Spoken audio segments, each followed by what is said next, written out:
আসসালামু আলাইকুম। SSC 25 batch অর্থাৎ যারা 2025 সালে তোমরা এসএসসি পরীক্ষা দিবা, তোমরা কিভাবে ইংরেজি দ্বিতীয় পত্রে 100 মার্কের ভিতর থেকে 90 মার্ক তুলতে পারবে, আজকে আমি সেই বিষয়টি নিয়ে তোমাদের সাথে আলোচনা করব। ভাইয়া, তোমরা এখন অনেকেই বলবা যে ভাইয়া যে ইংরেজি দ্বিতীয় পত্রে 100 মার্কের ভিতর থেকে আমরা কিভাবে 90 মার্ক তুলতে পারবো, এটা তো আসলে সম্ভব না বললেই চলে। এর কারণটা হচ্ছে ইংরেজি দ্বিতীয় পত্র হয়েছে সকল অন্যান্য যতগুলা সাবজেক্ট আছে সবগুলা সাবজেক্টের তুলনায় এই ইংলিশ সেকেন্ড পেপারটা হয়েছে কিন্তু একটা কঠিন সাবজেক্ট। কারণ এর ভিতরে ইম্পর্টেন্ট যে টপিকটা সেটা হচ্ছে কিন্তু ভাইয়া গ্রামার, অর্থাৎ এর ভিতরে কিন্তু গ্রামার পার্ট আছে, গ্রামার সাইডটা আছে।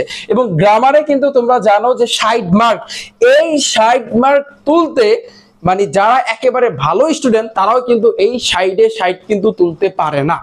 ঠিক আছে, এখন তোমরা এই জিনিসটা বলবা যে ভাইয়া আমরা এখন পর্যন্ত ইংরেজি সেকেন্ড পেপারে ভালো করতে পারি না, বা গ্রামারে কিন্তু 60 তো দূরের কথা, 60 এর ভিতরে 40 পাওয়াটাই দায় হয়ে যায়, তাহলে কিভাবে আমরা 100 মার্কের ভিতরে 90 মার্ক তুলতে পারবো, বা 100 মার্কের ভিতর থেকে আমরা কিভাবে এ প্লাস তুলতে পারবো?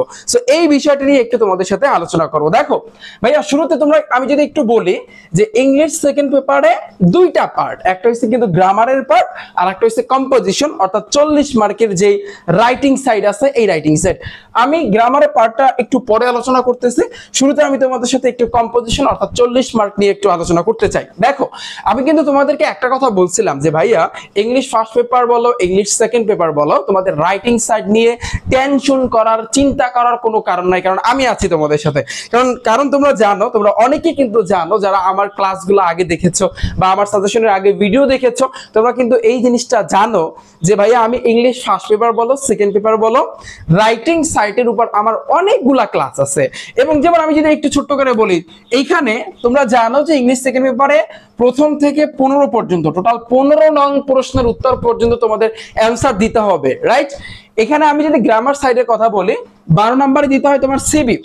এখন আমার একটা কিন্তু ভিডিও আছে, তোমরা জানো একটা সিবি যদি তুমি মুখস্থ করতে পারো, একটা জাস্ট নিয়ম, ওই সিবিটা যদি মুখস্থ করতে পারো, যতগুলা সিবি আছে বিগত বছরে যতগুলা সিবি আছে সবগুলা কিন্তু সিবি তুমি এমনি দিতে পারবা, তাতে তুমি স্কুলের স্টুডেন্ট হয়ে থাকো আর মাদ্রাসার স্টুডেন্ট হয়ে থাকো। আমার কথা বুঝতে পেরেছো? একটা সিবির মাধ্যমে তুমি অনেকগুলা সিবি কিন্তু তুমি লিখতে পারবা, কারণ আমি জাস্ট নিয়ম শিখাই দিছি তোমাদেরকে।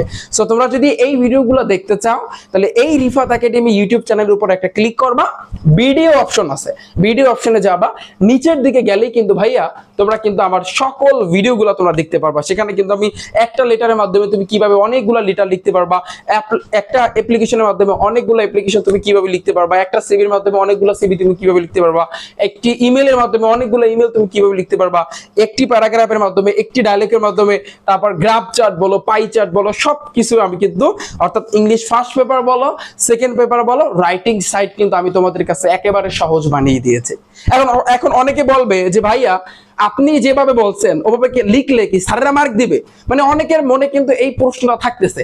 আমার কোশ্চেন তোমাদের কাছে একটাই, ভাইয়া তুমি কি পিএইচডি করতে বাইরের কান্ট্রিতে গেছো যে তোমার ওখানে কঠিনটা না দিলে স্যারেরা মার্ক দিবে না?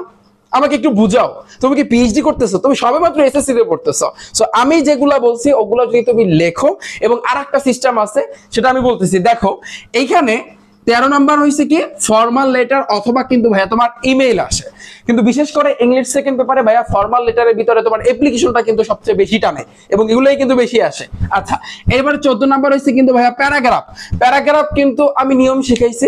তারপরও আমি একটা কথা বলেছিলাম যে ভাইয়া ধরো প্যারাগ্রাফ তুমি মুখস্থ করবা, কি মুখস্থ করবা? Load shedding, deforestation, winter morning. তুমি একটা কাজ করবা, তোমার যে কাজটা, আমার তো ট্রিক শিখবা যে একটা প্যারাগ্রাফের মাধ্যমে তুমি কিভাবে অনেকগুলো প্যারাগ্রাফ লিখতে পারবা। তবে পরীক্ষার আগে মানে কি, এখন যখনই তুমি আমার এই ভিডিওটা দেখো না কেন, সো তখনই আমি তোমাদের কাছে বলবো যে ধরো তুমি উইন্টার মর্নিং পড়তেছো, তুমি চিন্তা করতেছো আমি বানাই লিখবো বা ভাইয়া যেভাবে বলছে ওই অনুযায়ী লিখবো। তবে একটা কাজ করবা, উইন্টার মর্নিং এর তোমার গাইড মানে গ্রামার থেকে বা গাইড থেকে ওই প্যারাগ্রাফের প্রথম লাইনটা একটু মুখস্থ করবা। আমার কথা বুঝতে পেরেছো? লোডশেডিং যদি তুমি মুখস্থ করো, প্রথম লাইনটা মুখস্থ করবা। ডিফরেস্টেশন যদি তুমি মুখস্থ করো, প্রথম লাইনটা তুমি মুখস্থ করবা। ওকে, এরপরে বাকি যা আছে সেগুলো আমার নিয়ম অনুযায়ী লিখবা, এবং কিছু তোমার বানায় লিখতে হবে। ঠিক আছে।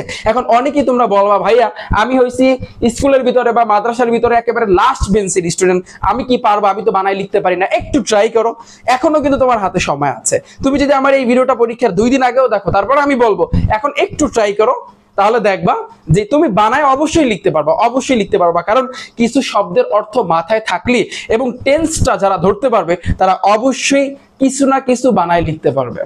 ওকে, সো এরপর আসে কিন্তু ভাইয়া 15 নাম্বার হইছে কম্পোজিশন।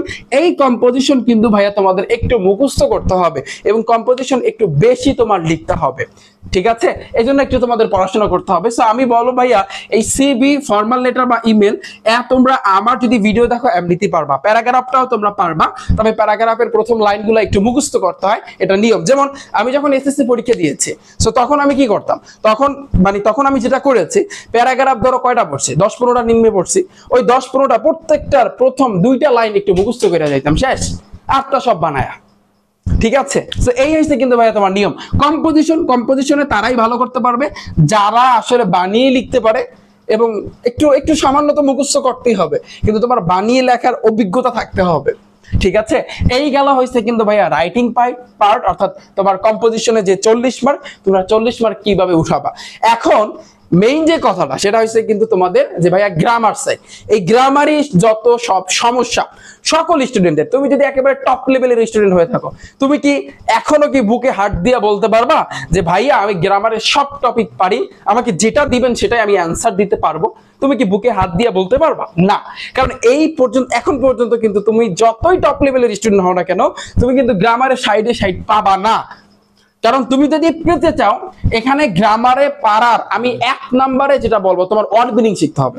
ওয়ার্ড মিনিং এর অর্থাৎ শব্দের অর্থের বাইরে কোনো কিছু নাই।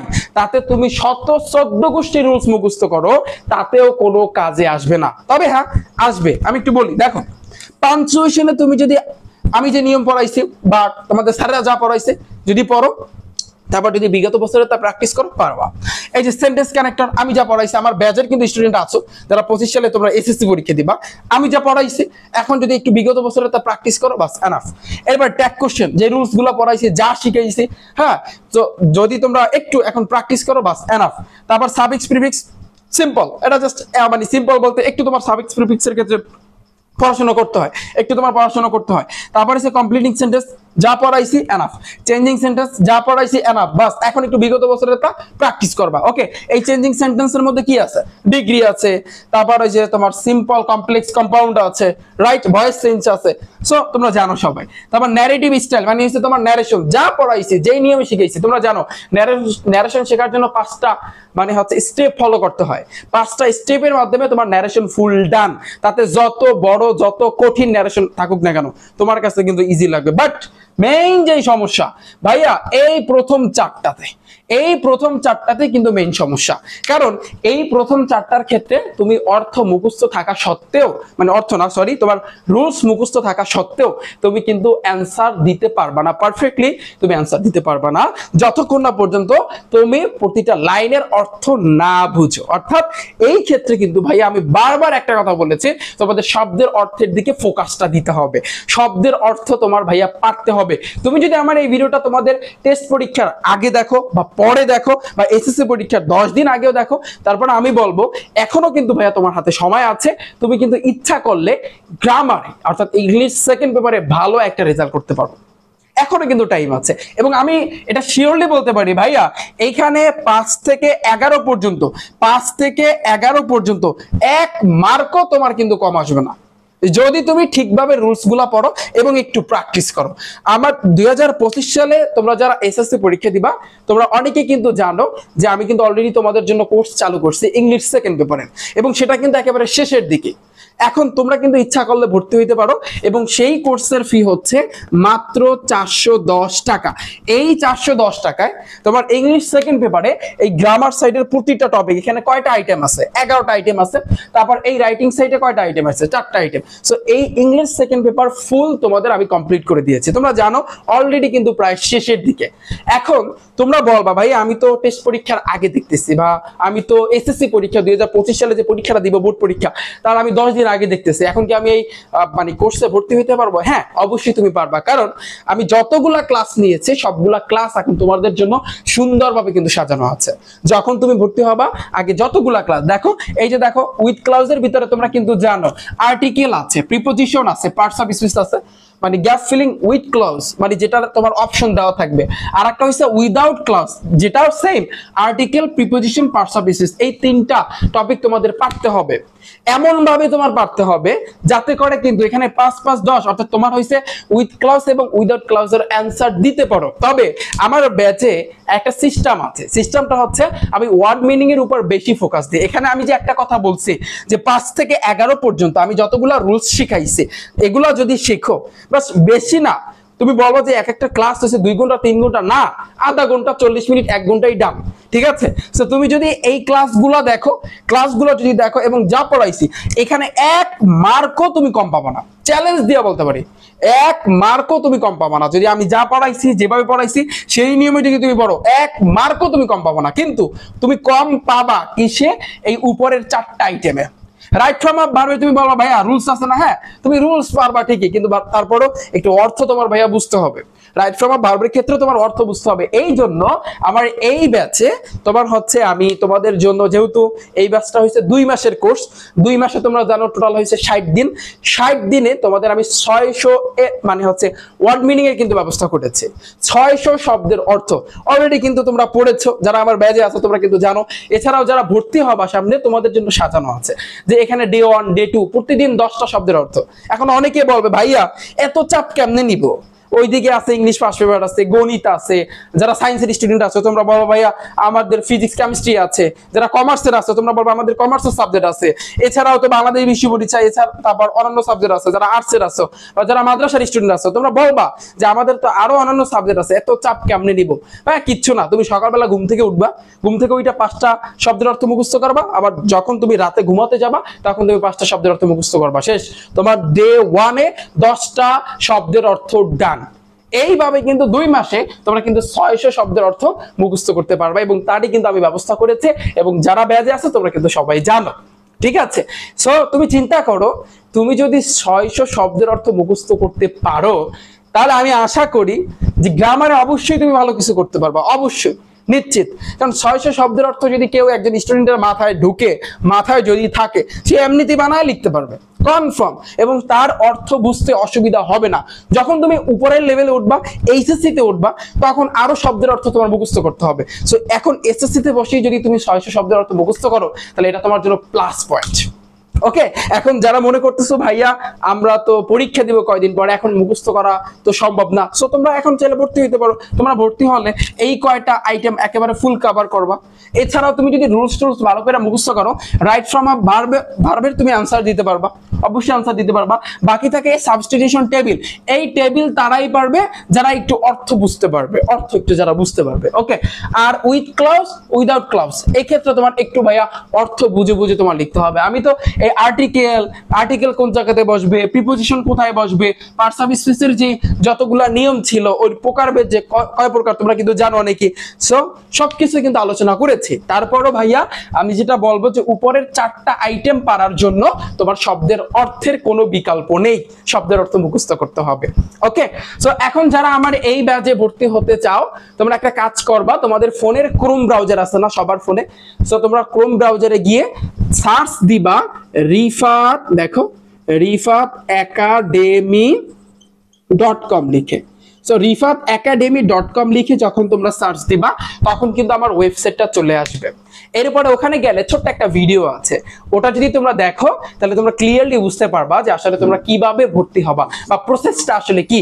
এছাড়াও আমি এই ভিডিও ডিসক্রিপশন বক্সে, অর্থাৎ এই ব্যাচে তোমরা কিভাবে ভর্তি হবা বা কিভাবে পড়ানো হবে সবকিছু কিন্তু আমি মানে ডিসক্রিপশন বক্সে একটা ভিডিওর লিংক দিব, সেটা দেখলে তোমরা ক্লিয়ারলি বুঝতে পারবা।